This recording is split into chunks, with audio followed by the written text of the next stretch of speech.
योगी सरकार के प्रयासों से रामपुर में बनकर तैयार हुआ भारत का पहला अमृत सरोवर।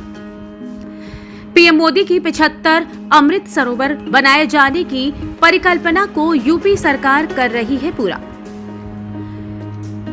योगी सरकार के प्रयासों से रामपुर की ग्राम पंचायत पटवाई में भारत का पहला अमृत सरोवर बनकर तैयार हो चुका है।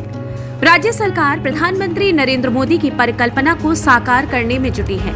आजादी के अमृत महोत्सव के तहत लिए गए संकल्पों में से 75 अमृत सरोवर की योजना के कार्य युद्ध स्तर पर करा रही है।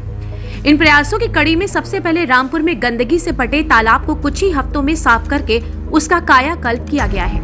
यहाँ से कब्जे हटाए गए अब ये तालाब रमणीक स्थल के रूप में ग्रामीण पर्यटन का बड़ा केंद्र बन चुका है। योगी सरकार ने प्रधानमंत्री नरेंद्र मोदी के स्वच्छ भारत जल शक्ति तथा कब्जा मुक्ति के आह्वान पर अमृत सरोवर बनाने के काम को रामपुर से शुरू किया है। रामपुर में 75 तालाबों का चयन अमृत सरोवर के रूप में विकसित करने के लिए किया गया है।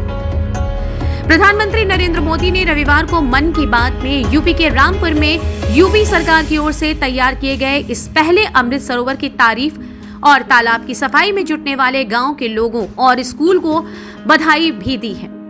पीएम मोदी ने कहा कि वो दिन दूर नहीं जब आपके अपने शहर में 75 अमृत सरोवर होंगे। उन्होंने कहा कि आजादी के 75वें साल में आजादी के अमृत महोत्सव में देश जिन संकल्पों को लेकर आगे बढ़ रहा है उनमें जल संरक्षण भी एक है। राज्य सरकार की ओर से शुरू की गई 75 अमृत सरोवर की योजना से गांव के लोग, स्कूली बच्चे और स्वच्छता प्रहरी से जुड़ रहे हैं, तालाबों की सफाई कर रहे हैं। राज्य सरकार तालाबों से कब्जों को हटवाने का काम भी तेजी से कर रही है।